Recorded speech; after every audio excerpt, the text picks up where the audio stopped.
And welcome to another edition of Pop It. It's a pop culture game show where I basically award points if I like people's ideas or comments. So, not really anything arbitrary. But with us is the return of last week's winner, Alexa. How are you doing, Alexa?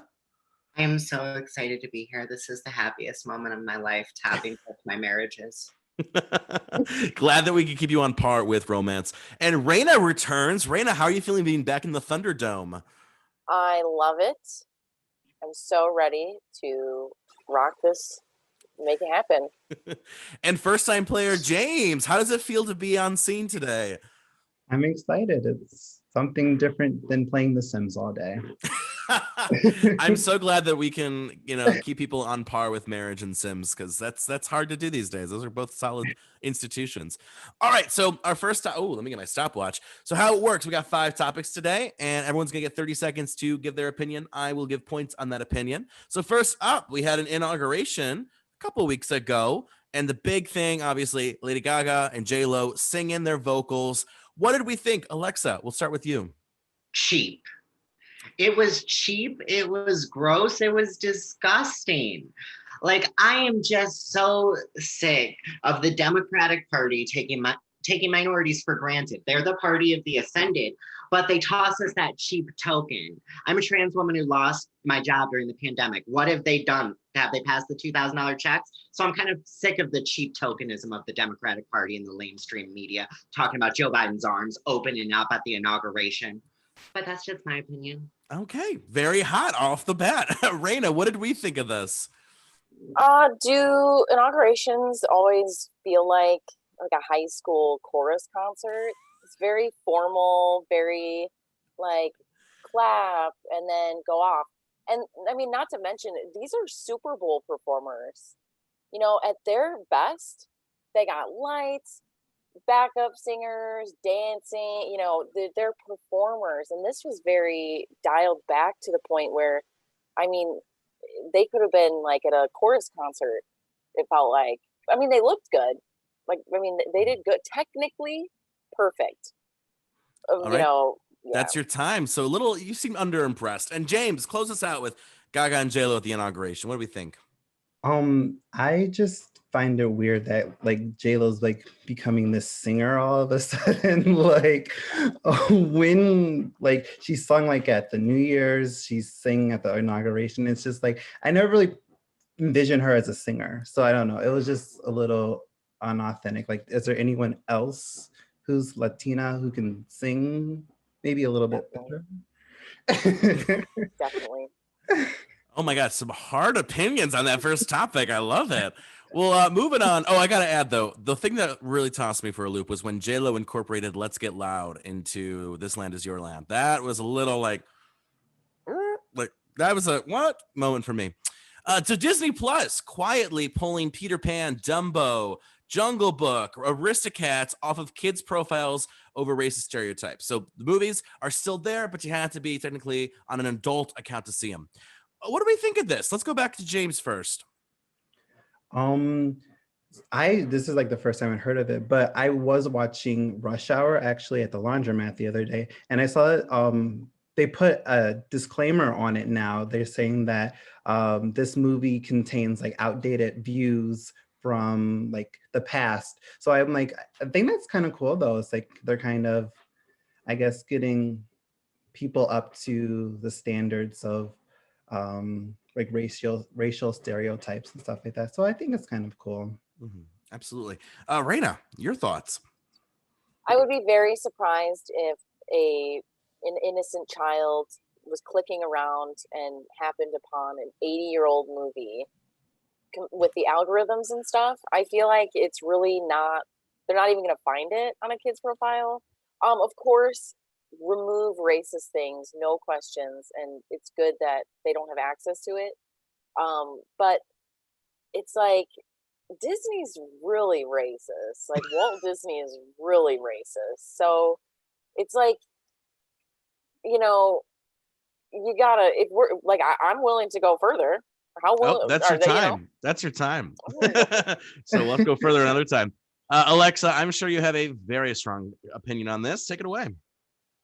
Well, first off, I mean, I don't see the point of just removing it from the children's section because first off, I mean, um, I think everyone acknowledges. I mean, it's a part of those movies. People acknowledge it was wrong, back then. But I mean, the censoring it. I mean, it's just like that woke signaling that I was talking about with the inauguration. I mean, it's like Disney censoring that, but meanwhile congratulating the team on Mulan when they were literally filming next to a Uyghur Muslim camp. So I mean, it's just woke signaling, and honestly, it's meaningless in my opinion. All right. I gotta say, Raina, you made a good point. Like, how many kids are really reaching for that Peter Pan and Dumbo ancient movies? That's a good point there. But two, I mean, it just kind of feels like the fact that they did it quietly, I think was what upset me. It's like you should be loud and making a statement like this is why we're doing it, etc. I mean, maybe still having that access point is a different argument altogether, whether they should be up there on the platform. But I think Alexa made a good point too. We have to acknowledge this happened. Why did it happen? What exactly happened, why it's wrong, etc. And I think those are good educational moments as well.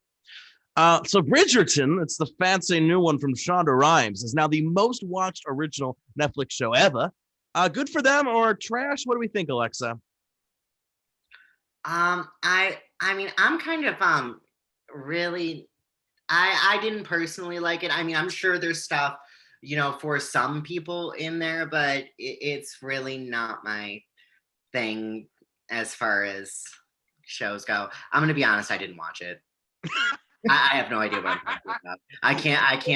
I don't even I think Shonda Rhimes, that's Grey's Anatomy, I think. I didn't like that, so I'm just gonna say no on this. I think that's so fair. That's a very fair statement. Raina, what do you think? I didn't watch it either, but I did Google it, and I feel like most girls had this fantasy of like coming home and their dad's like, Raina, I'm marrying you off, like, and then like put themselves in this like 1790s fantasy thing, like, no, you're marrying me off, and then the husband walks through the door like, you're my, like, like, am I the only one that had this weird fantasy of like being swept off my feet in a not willing way, I guess? I don't know. Like, so maybe is that me? Is that that's first of all, that's your time. But second, you know what I'm trying to say? I know yes, I'm making it sound really creepy. I think some people romanticize the idea of like, like society wants me to do this, but I'm not gonna do it. And like, does that make sense? Maybe like what you were experiencing? Yeah, like it's like you didn't want to marry the person in your fantasy, or did you? No, but it's just like, an 11-year-old girl needs some kind of conflict in their life. Okay, if an 11-year-old girl watched Bridgerton, I'm a little concerned because that show had some sexy, steamy scenes and a lot of rated R and naked boobs. It was, but yeah, I get what you mean, Raina. James, did you watch Bridgerton, or were you were you one of the 82 million households, or no? I have not watched it yet either. So who watched this show? If you three didn't, and I did, but I did not. I think what I do like though is that since it's like a period drama, they're not like, I guess, sticking to the concept of a period drama by having it be like completely whitewashed. So I guess I do like the fact that it's still like a period drama, but then the diversity is there. At least that's what it looks like from like the commercials and the previews. It's on my list though, but I have not watched it. They kind of do, I call it pulling a Hamilton, because Hamilton was the first show that like broke that idea that like we don't have to, sure, it was all white men, but like screw that, we're gonna like for like just fun or like diversity, or just kind of like to make it more modern. Like they're gonna do that with Great Gatsby, apparently. That's in the works right now too. So that was almost a topic, but then I was like, moving on. Coachella is canceled again. They rescheduled for October last year, canceled. Rescheduled for April this year, canceled. Are we surprised? Who is deciding? Like, is this just bad marketing on their part? Do you think it's possible they could have had an event at this point? James, back to you. Definitely not. Like the numbers of like the coronavirus, they're not like leveling off at a decent rate. So I don't feel like it was possible for them to do this. I'm glad that, they gave it an effort though. They put in a good try, but I think they're being very responsible by canceling it. So I give them kudos for that. Absolutely. Raina, what do we think? Coachella people are the Fyre Fest people, it feels like. So they just are incompetent, messy. You know what I mean? It wouldn't have ever worked. And the music's, I mean, well, it's okay. Like, it's just the most mainstream acceptable kind of big thing. And it's too big for its own good. Mm-hmm. Just like Fyre Fest. Mm-hmm. On the same level. Interesting. That's all I got. And Alexa, do we have a fiery opinion about this, or? Yes, I do actually. I'm upset that it's canceled. I want it to go on. I want it done. I don't want any social distancing. I don't want any barriers. I hate watch every Instagram influencer, every YouTube influencer disproving capitalism every day that the rich people are the smartest, they're the most innovative. No, honestly, I would love to see a super spreader event with the whole makeup YouTube community that starts a bunch of drama. Shane Dawson's there, Tati Westbrook dies of old age there. Just I hate it so much. I would love just to see the drama of it. That is a really fair point. I mean, I think that what you raised is a great point too. I mean, people who go to Coachella are the influencers. Real music festival fans don't really go to Coachella. They're skipping that out. So I think they could have had it with like very rich clientele, honestly. You know, just have like 3,000 tickets and it's like, you know, tens of thousands per ticket. I think they could have done it. I don't think anyone would have cared if they had done it that way. And our last topic of the night. So Game of Thrones is now going to be an animated series. So we're going to take that original Game of Thrones and animate it. It's going to happen on HBO. Are we excited? Are we like, okay, cool? Are they going to mess up that ending again? Alexa, back to you. Well, first of all, I hope someone wrote a book about like, you know, plot structure, plot devices, tying up loose ends in that time. But I mean, that being said, they already blundered it. Like, I was trying to go back through and watch the old episodes. I couldn't because I'm just like, it ends so horribly. Like, I'm just not invested anymore. I used to look up the lore of the series, but it's like, now I just don't care. Like, honestly, once you've blown up the building with that hideous, you know, ending and then very, very anti-socialist, anti-communist, you know, take from it. If you look at she wants revolution, break the wheel. No, it turns out if you want to break the wheel, you're wrong. And you know what? You're a woman and need to get stabbed, get back in your place, and mercy killed by Jon Snow. So no, cancel it. All right. Raina, what do you think? I've never watched Game of Thrones, but I didn't realize that ending was so bad. Wow. I knew it was bad. I didn't know it was that bad. I will say though, for like during quarantine, I've been watching Survivor and there's an episode watch list. So I feel like what's going to happen between this series and the next animated series is that they're going to say, oh, watch up to episode 99 and then bang, go to the animated series and finish it off. I could see something like that happening. I really question just the animation in this in general. Is it going to be like Bob's Burgers animation? like I wouldn't take that seriously at all. I gotta tell you, I would be like, okay. Yeah, I predict a watch list like that, like an episode list. Mm-hmm. Best way to watch it. Yeah. And closing out, James, Game of Thrones animated. Do we care? Do we not care?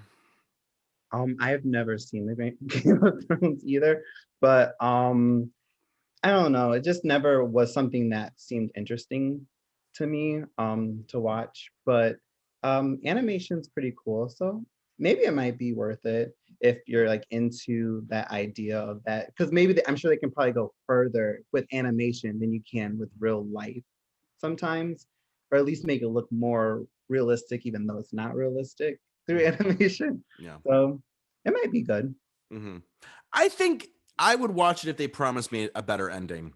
If they do the same ending from the show, I mean, it was so bad, you guys. I know James and Raina didn't see it, but like, it's kind of like you have home run, home run, home run, home run, and then like a triple, and then a double, and then like 20 strikeouts. That's really how bad it was. I mean, seriously, they had such a great start, and I don't even know if I could rewatch it because of the ending, like Alexa said. So, all right, our final totals for tonight with 21 points. James, good job for your first time on the show.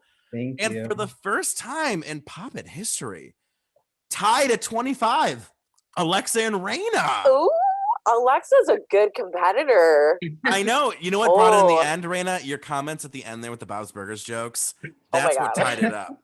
That was so funny because I had a picture of like Bob's Burgers with like dragons and like boobs and incest and war and famine. So that was just too good. So I think what we're gonna have to do, I think we're gonna have to bring Alexa and Raina on together next time and see if one of them can knock the other out of the sky like a dragon, very Game of Thrones style.